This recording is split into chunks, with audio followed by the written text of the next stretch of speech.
There is a sound the ancient world made that no one recorded.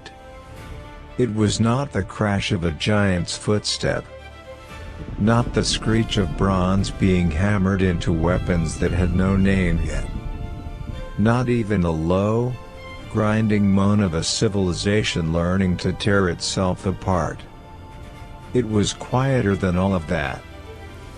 It was the sound of a woman breathing in the dark, alone, in a stone room that smelled of ash and animal fat and something else, something she had no word for, something that had been growing inside her for months, something that, even before it arrived, already felt wrong, deep in her body, before thought, before language. History remembered the giants. Scripture recorded their destruction. The armor of their fathers, the ones who came down from a place no human being was ever supposed to reach, was catalogued in exquisite detail. The texts described it. Artists rendered it. Theologians argued about it across 16 centuries of furious debate. But those same texts, those same theologians, those same 16 centuries, they left something out.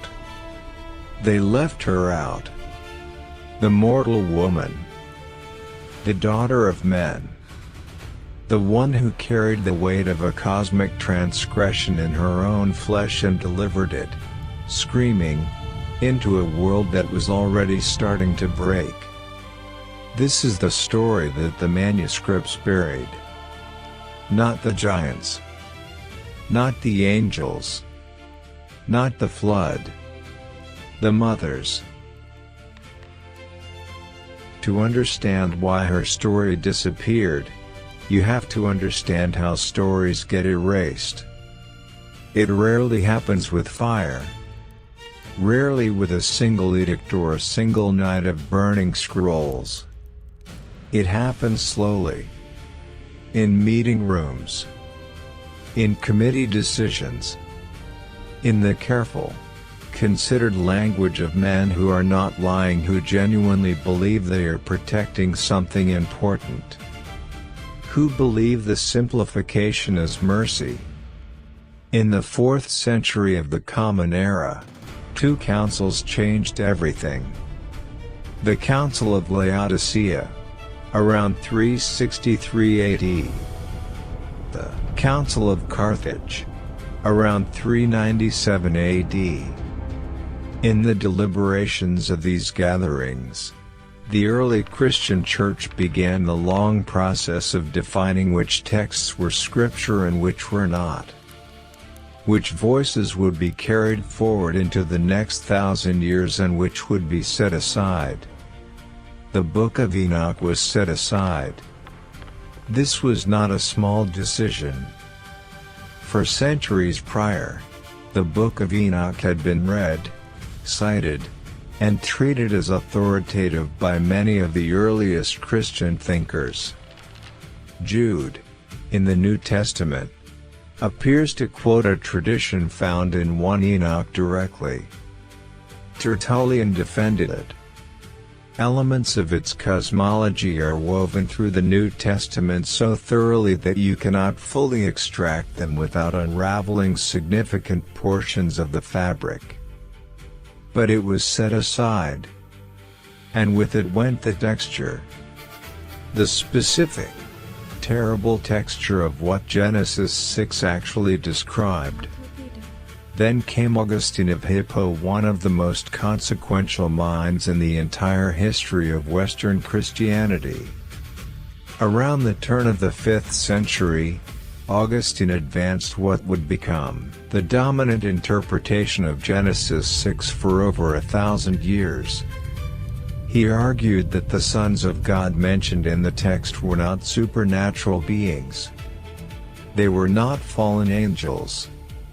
They were simply the mortal male descendants of Seth, the righteous lineage, who had made the catastrophic error of intermarrying with the daughters of Cain, the unrighteous lineage. It is known as the Sethite view. And on the surface, it is a reasonable reading. It is also a reading that transforms a cosmic rupture into a domestic moral lesson. It takes a story about supernatural beings descending to Earth, taking human women into a reality they had no framework to comprehend, and producing hybrid offspring so violent they consumed everything around them, and it reduces it to a warning about marrying outside your social circle. The problem becomes easier to explain, easier to preach, easier to live with. And the woman, the specific, terrified, grieving woman at the center of the original story, becomes a cautionary footnote about whom her father should have let her marry. That is how you erase a person. Not with fire. With a theological reframe.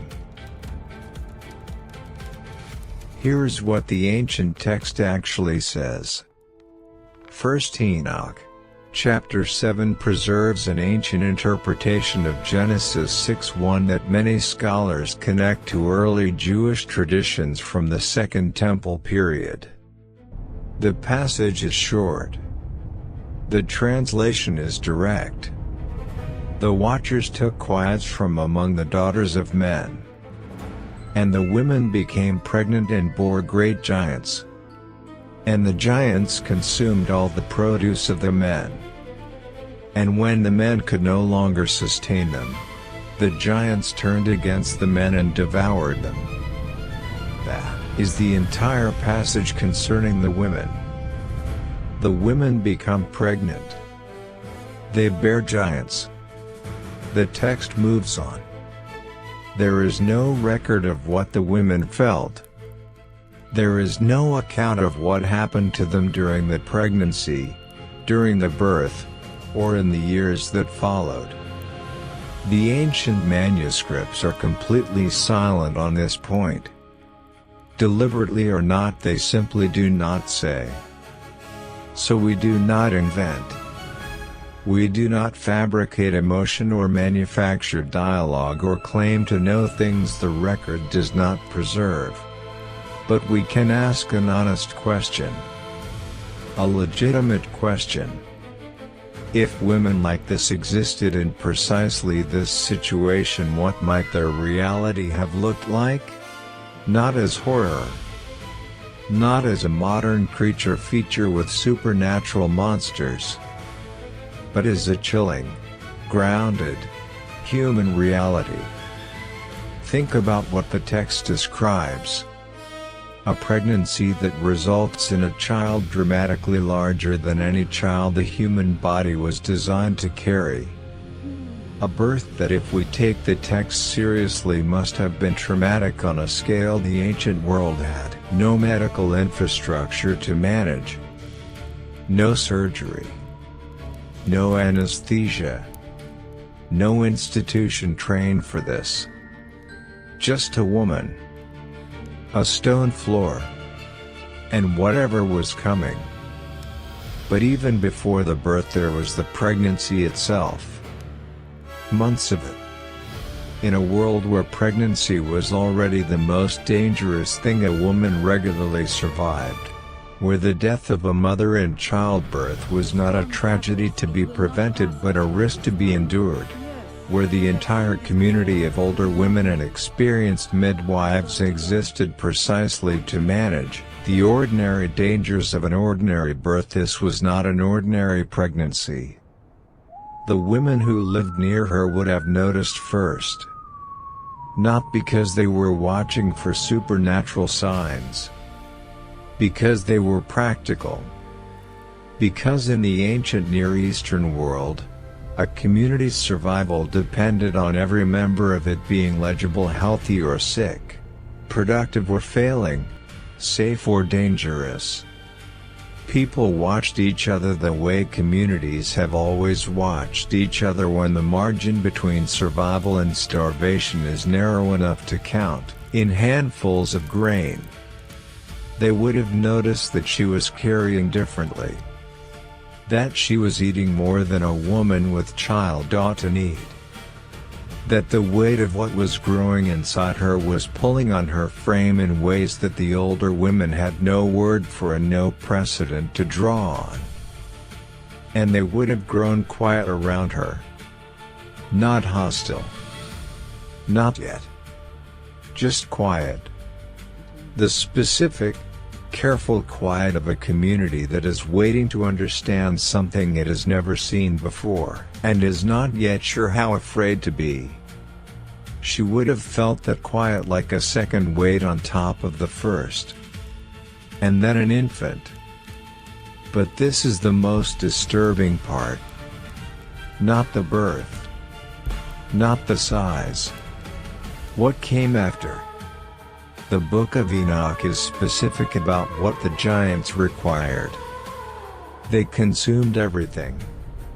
First the produce of the field. Then the livestock. Then when those were exhausted they turned on human beings themselves. But before any of that, before the cannibalism and the slaughter and the earth crying out in agony, there was a household. There was a stone room and a fire and a woman trying to feed a child. A child whose appetite from its first days on earth exceeded what any mortal woman's body could provide. Whose growth outpaced the ability of any single household to sustain. Whose hunger was not a sickness to be cured or a phase to be endured, it was simply what the creature was. Imagine the grain jars emptying by the end of the first month. Imagine the livestock thinning. One animal. Then another. Then the neighbors beginning to count their own animals more carefully than they used to. Imagine the silence that falls over a village when people start to understand what is growing in one of its houses. Not a silence of awe. A silence of calculation. Of distance. Of the slow, animal decision to put space between yourself and something that the world was not built to contain. She did not choose this. The surviving text gives us no clear picture of the women choosing any of this. It gives us the watcher's action. It gives us the pregnancy. Then it moves on. The women are described as recipients of something that happened to them, not architects of something they designed. But the world held them responsible anyway. In the way the world always holds the nearest body responsible for the consequences of a decision that was made far above their heads. They were not punished in the flood narrative. Not named among the wicked. Not listed among the condemned. They were simply forgotten. And before they were forgotten, they were trapped. Trapped in a reality for which there was no precedent. No community wisdom. No grandmother who had lived through this and could sit beside her in the dark and say, "Here is what you do. Here is how you survive what is living under your roof." There was no one who had survived this before. There was only the child. And the hunger. And the knowledge growing clearer with every week that passed. As the grain jars emptied and the neighbors' eyes changed, that this was not going to stop. And this is where the story stops being mythology. And becomes almost unbearable.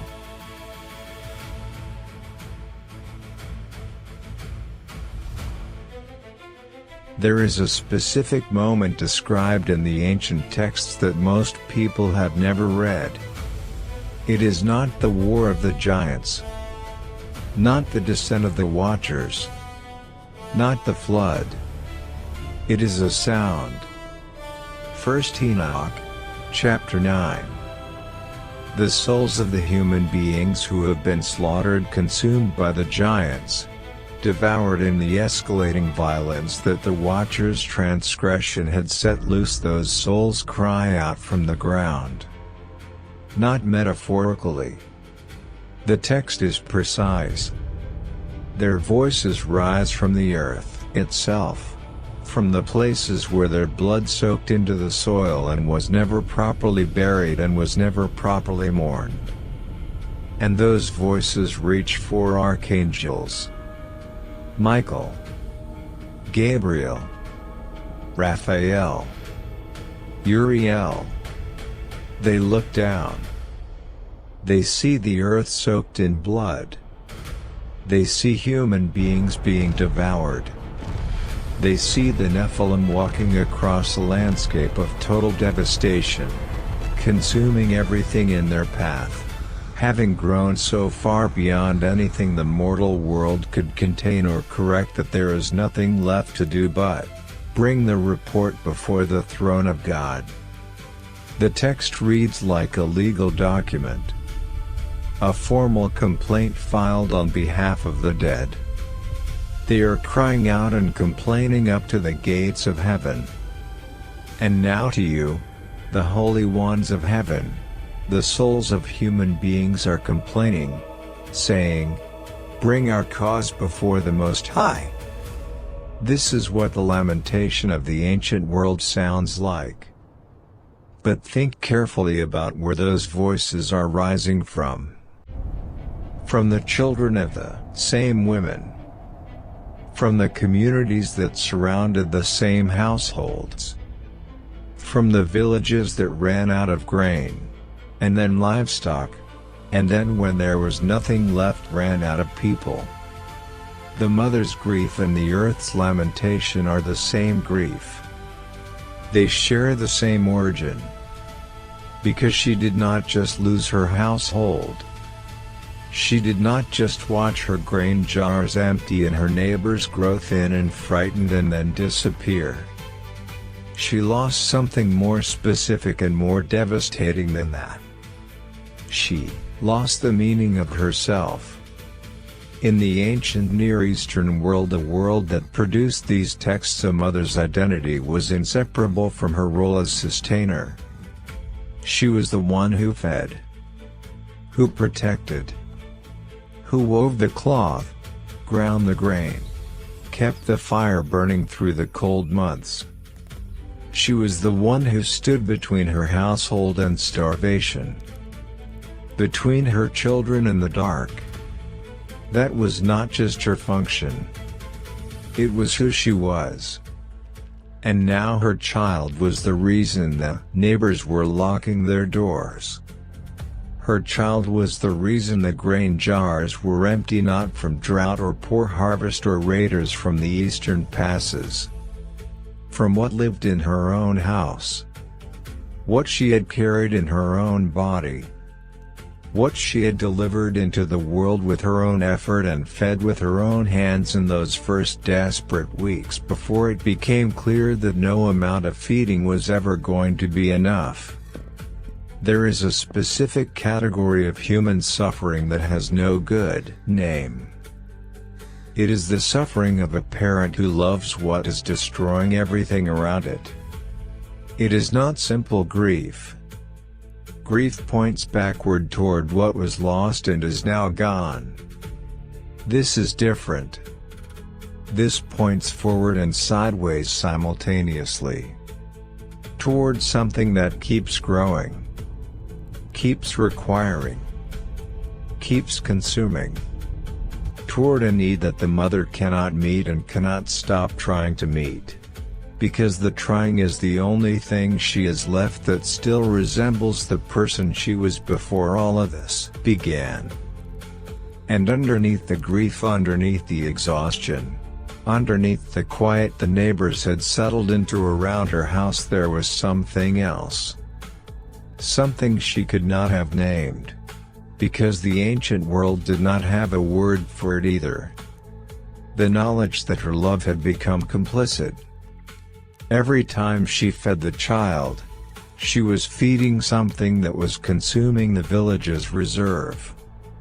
Every time she protected it from the cold, from hunger, from the growing hostility of the community around her. She was extending the life of something that was shortening the lives of the people beside her.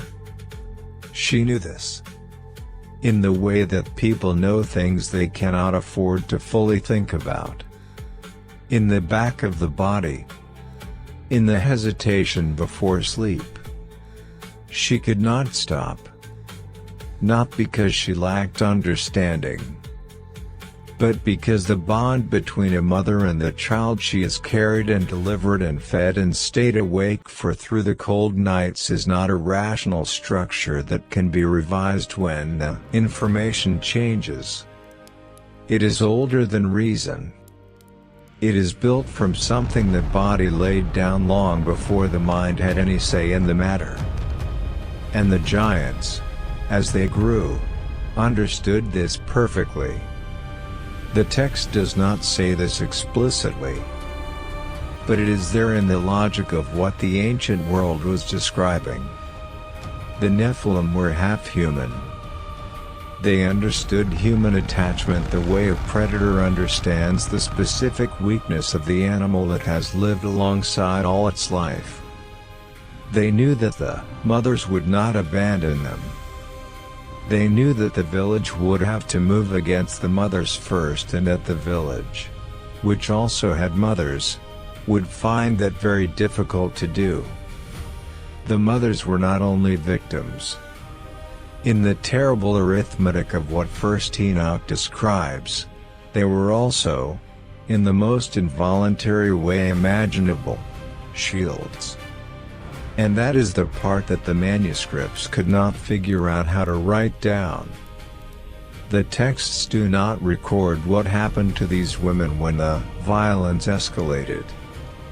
First Enoch describes the giants turning against humanity with a specificity that is almost clinical.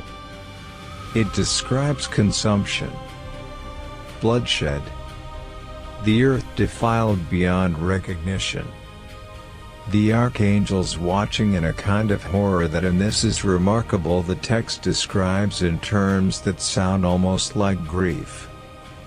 But the mothers are not mentioned. They were absorbed into the catastrophe.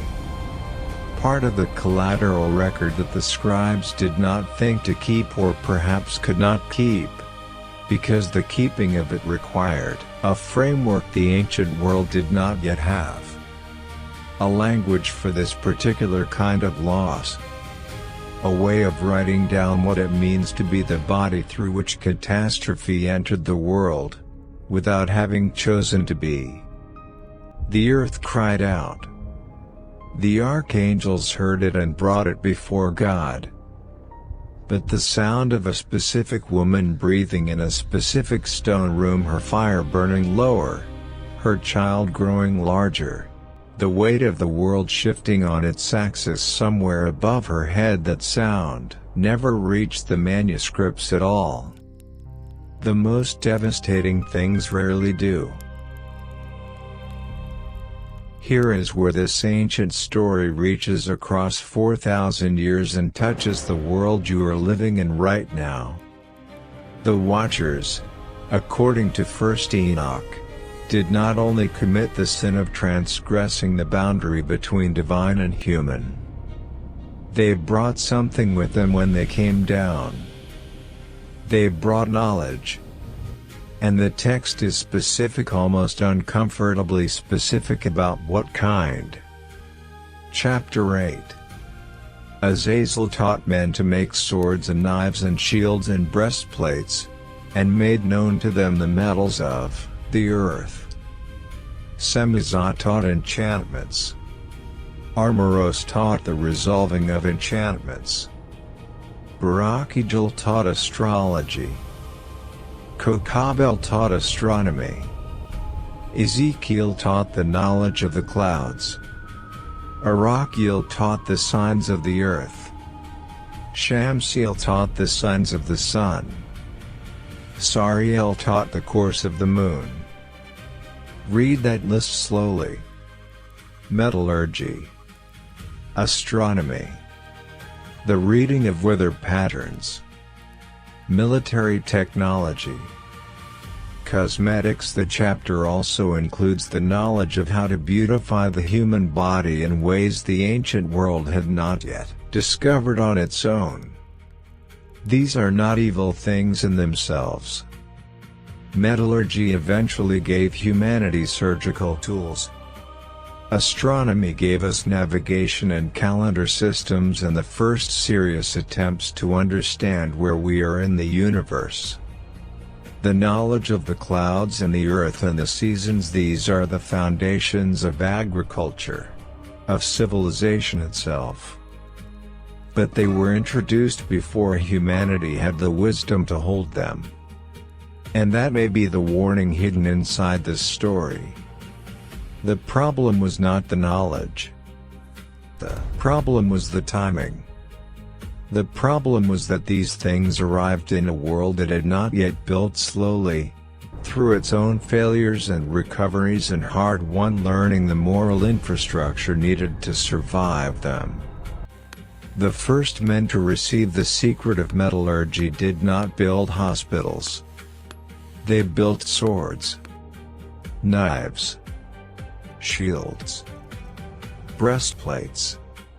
The text tells us exactly what they built because the text is honest about what human beings, when handed sudden capability before they have earned the wisdom to match it, almost always choose to build first.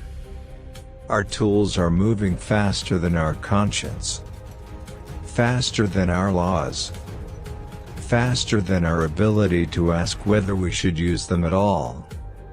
And the daughters of men, the ones with the least structural power in the world, the Watchers accelerated, were the first to feel the weight of what that cost. They were not consulted. They were not warned. They were not included in the exchange between the Watchers and the men who received the new knowledge with something that the text implies was a kind of hunger. A desire for capability that had no corresponding understanding of consequence. The daughters of men simply woke up one morning in a world that had moved past them in the night. And here's what that actually looked like in practice. The men in the community had new weapons, new tools, new capabilities that gave them for the first time in human history the ability to organize violence at a scale that was not limited by how many men you had, but by how well those men were armed. The balance of power inside the community shifted overnight. The structures that had, imperfectly but reliably, protected the vulnerable, the social contracts, the tribal obligations, the simple physics of mutual dependence in a world where everyone needed everyone else to survive, those structures were suddenly, violently obsolete. New power, old wisdom. And standing in the gap between them is always the people who had no say in how the power was acquired or how it would be used. Sound familiar? We are living through the fastest technological acceleration in recorded human history. Autonomous artificial intelligence systems are being deployed at civilizational scale before any serious governance framework exists to contain them. Nuclear weapons have existed for 80 years and the structures designed to prevent their use remain exactly as fragile and politically contingent as they were the day the first one was built. We keep building the sword before we build the wisdom to put it down. And the people who will bear the heaviest cost when the gap between capability and wisdom finally closes in the wrong direction, they are not the engineers who designed the systems, not the investors who funded them, not the policymakers who let the timelines compress past the point of reason. They are the daughters of men, the people in the stone rooms, the ones who did not build what is growing too fast and too large for the world to contain, but who will be standing closest when it turns. This is what the Book of Enoch was trying to preserve. Not just as mythology. Not just as a puzzle for councils and committees and brilliant men in well-lit rooms to debate across the centuries. As a specific, actionable warning about a specific, recurring failure. Power moves faster than wisdom. The vulnerable absorb the cost. Every generation. Every era. Every time humanity holds a new capability in its hands before it has earned the judgment to use it well. The Watchers, in the framing of the ancient text, did not set out to destroy the world. They saw knowledge, and something in them, the same thing the text names as their fundamental transgression, the crossing of a boundary that existed for reasons larger than any individual desire could not hold back what they had. The ancient world had no name for that failure mode. We are beginning to develop one. But we are developing it slowly. And the knowledge is already in the hands of men who have not decided yet what to build with it.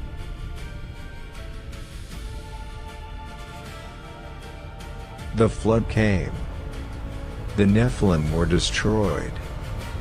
The Watchers were bound beneath the earth, as the Book of Enoch describes, imprisoned in rock and darkness, awaiting a judgment that the text frames as both punishment and containment. The ancient world was washed clean, or as clean as a world can be washed when what was poured into it had already soaked so deep into the soil that the archangels could still hear it crying out from underground decades after the violence had ended. The water receded. The survivors came out of the ark. Life resumed. But the mothers? What happened to the mortal women who survived, if any did? What was their place in the world that rebuilt itself out of the wreckage? The texts do not say. They were folded back into the unnamed mass of humanity that the flood narrative preserves and then moves on from without ceremony. They left no named descendants. No lineage that traces back to what they endured. No psalms written in their memory. No prophets who cited their suffering as precedent for anything.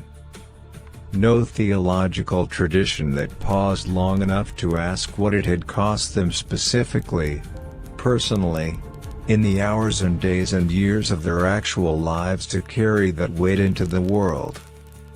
They were erased. Not by malice, perhaps, but by the quiet, structural indifference of a tradition that found the cosmic machinery of fallen angels and divine judgment and world-ending floods to be the story worth preserving, and found the individual grief of an unnamed woman in a stone room to be beside the point. But grief that is beside the point does not disappear. It accumulates. It soaks into the earth the way blood soaks into dry ground after a long drought, disappearing on the surface, going deep, becoming part of the substrate that everything else is built on without anyone knowing it is there. It becomes the low-frequency note under everything. The sound you cannot quite locate. The weight in the air before a storm that you feel somewhere in your chest before you see a single cloud. The ancient world carried that weight all the way to its ending. And the honest question that the texts leave open, even after 16 centuries of theological management and philosophical reframing and careful, committee-approved erasure, is whether we understand yet what that weight is made of. Whether we have learned to read the silence in the manuscripts not as absence, but as evidence. Evidence of what was too costly to record, too inconvenient to preserve, too human, too specific, too individual, too unglamorous to fit inside the frame of a story about cosmic war and divine judgment and the cleansing of a world. She breathed in the dark. In a stone room, with walls that held the cold the way stone always holds the cold deep, even in summer, even near the fire. The fire was burning lower every night. The wood was running out the same way everything was running out, slowly at first, then faster than seemed possible, the way all things run out when something in the house is too large and too hungry for the world it was born into. She breathed. And she fed what was there. Because that is what you do. That is the specific, unrecorded, unheroic thing that people do when they are trapped inside a situation too large for them to solve and too close for them to leave. You keep the fire. You feed what is there. You breathe. And then you are forgotten. And the world moves on to the next catastrophe, carrying the unprocessed weight of everything it chose not to record in its soil, in its water, in the low, unnameable frequency that runs beneath the oldest stories and the oldest books in the world. The ones that survived. And the ones that didn't. So tell me in the comments honestly. Was the great flood a punishment sent to destroy the lawless giants? Or was it a final act of mercy to end the unrecorded agony of their mortal mothers? I want to know where you land. If you want to look into the forgotten silences of ancient scripture, the voices that history buried, the stories that never made it into the canon, the names that were set aside in meeting rooms by men who believed they were protecting something, subscribe. Because there is much more still to uncover.